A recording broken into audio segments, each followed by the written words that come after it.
Kita cerai, sayang, Aina. Bagi dia status yang sah. Ayat itu keluar dari mulut Hairul. Lelaki yang sudah 11 tahun. Menjadi sebahagian daripada hidup aku. Keesokan harinya, tanpa berlengah, kami terus ke pejabat agama. Sejak detik itu, dia tidak lagi pulang ke rumah. Apa yang sampai ke telinga aku hanyalah berita bahagia mereka melalui media sosial. Aku diam.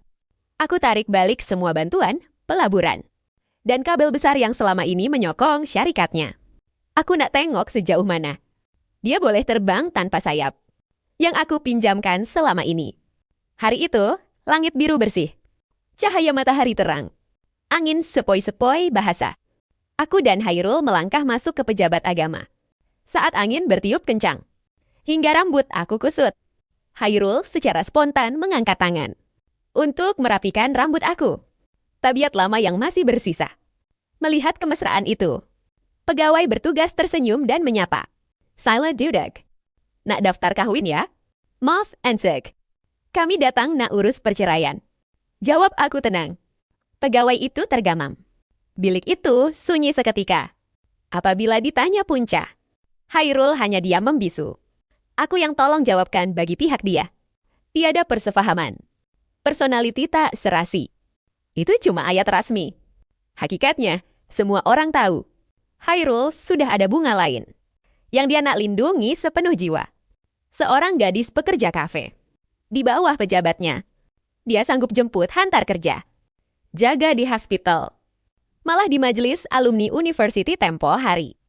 Dia tayang gadis itu dengan baju berjenama dan jambangan bunga gergasi. Malaikat pelindung gadis itu. Sambil memijak maruah aku sebagai istri. Bagi aku, alasan untuk cerai ini mudah. Aku takkan kutip sampah yang sudah disentuh orang lain. Ence, boleh cepat sikit tak? Ai, sibuk. Kata Hairul dingin. Kepada pegawai tersebut. Hilang sudah riak mesra tadi. Setengah jam kemudian, kami masing-masing memegang slip pengesahan tempo idah dan permohonan cerai. Hana, Jom, Ai, Hanta, Yuna, kemana? Sol Hairul.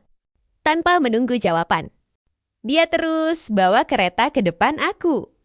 Aku secara otomatik nak buka pintu depan. Tapi aku tersedar. Kami bukan lagi suami istri. Dengan muka tenang, aku masuk ke tempat duduk belakang. Dalam perjalanan, aku nampak wajahnya. Dari cermin pandang belakang, dia nampak ceria. Tolong tinggikan suhu aircon. I allergic to bangga. Kalau sejuk sangat, nanti makin teruk, kata aku. Hairul diam. Dan menghulurkan tisu. Dia tahu. Aku mana ada alergik de bunga. Itu cuma alasan untuk aku. Tutup rasa sesak di dada. Kami kenal sejak kecil. Jiran satu taman. Bercinta 4 tahun. Kawin 7 tahun. Dulu, Hairul seorang budak lelaki. Yang kurus dan pendiam.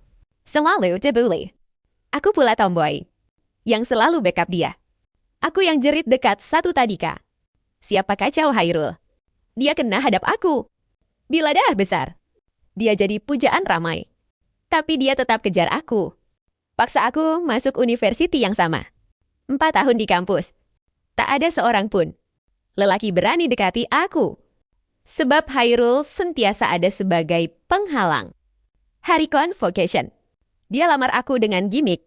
Cahaya bintang di galeri sains. Dia janji nak jaga aku seumur hidup.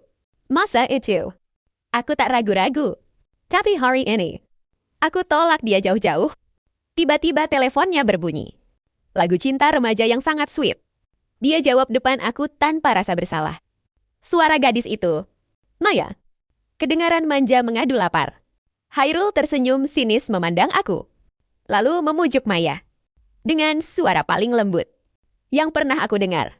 Ya, sayang, abang belikan bubur kegemaran Ica sekarang juga, oke? Aku terus menunjuk ke arah persimpangan jalan. Turunkan saya dekat simpang depan. Kata aku tegas. Sebaik aku turun. Hairul terus memecut pergi. Seolah-olah dia tidak sabar mahu berjumpa buah hatinya. Dia tak tahu. Saat keretanya hilang dari pandangan, aku memegang perutku dan terduduk di bahu jalan. Peluh dingin membasahi dahi. Kaki kiriku terasa berdenyut-denyut. 2 bulan lepas, aku terlibat dalam kemalangan ngeri. Gara-gara nak hantarkan dokumen penting dia yang tertinggal. Kaki kiri aku hancur. Pada riuk. Berkali-kali aku call Hairul saat aku meraung kesakitan di hospital. Tapi teleponnya mati. Rupanya, masa itu dia tengah terbang ke Paris. Sebab Maya teringin nak tengok burung merpati di sana. Sahabat baik aku, Sheila, yang jaga aku sepanjang pembedahan dan fisioterapi. Saat itu, aku nekat. Lelaki tak guna ini. Aku buang. Selang beberapa hari, aku ke klinik. Dokter sahkan aku mengandung 3 bulan. Kami dah bertahan tunggu saat ini. Tapi sekarang bila anak ini hadir, ayahnya dah jadi milik orang lain. Dokter, tolong uruskan untuk prosedur gugur. Kata aku tanpa emosi. Anak ini salah waktu. Dia tak patut ada ayah macam Hairul. Keluar dari bilik dokter. Aku terserempak dengan Hairul dan Maya. Di lobi hospital. Maya terus sembunyi belakang Hairul. Macamlah aku ini pembunuh. Hana, you, buat apa dekat sini? You intip I, A. Hairul menuduh. Ini klinik pakar puan dan rahim. Hairul, curfew mengandung ke? Soal aku sinis. Tiba-tiba, seorang dokter lelaki kacak. There, Adam, datang kau tegur aku. Dia tanya pasal perkembangan fisioterapi kaki aku. Hairul terkejut. Kaki? You kenapa? Bukan calar sikit jeke? Aku ketawa kecil. Calar sikit? Pernah ambil tahu ke? Maya mula berlakon drama air mata. Kononnya dia yang salah dan minta maaf. Aku cuma balas. Lakonan you tak mantap, Maya, simpan jelah. Hairul yang rasa tercabar terus ugut aku. Hana, jangan nak buat kecoh dalam tempoh idah nih. Hana, jangan nak buat kecoh dalam tempoh idah nih. Ita terega kegek nak malukan you. Maya tengah mengandung, jangan kacau dia. Kata Hairul dengan nada angkuh. Aku tersenyum sinis. Oh, Cenaya. Tapi jangan lupa, kita belum sah cerai. Dia tetap perempuan simpanan. Lepas aku habis cakap, aku terus pergi. Dengan bantuan Dare, Adam. Aku selesaikan urusan pengguguran hari itu juga. Seminggu kemudian, Hairul bawa Maya masuk ke rumah kami. Dia ingat aku tak ada di rumah. Mereka bermesra sampai ke bilik tidur. Aku yang tengah tukar baju dalam walkie terus keluar. Tolong tepi sikit. Ina keluar, kata aku. Hairul tergamam, terus lepaskan Maya. Dia coba nak hina aku. Tuduh aku ada lelaki lain sebab aku pakai baju cantik. Aku hadiahkan dia satu penampar sulung.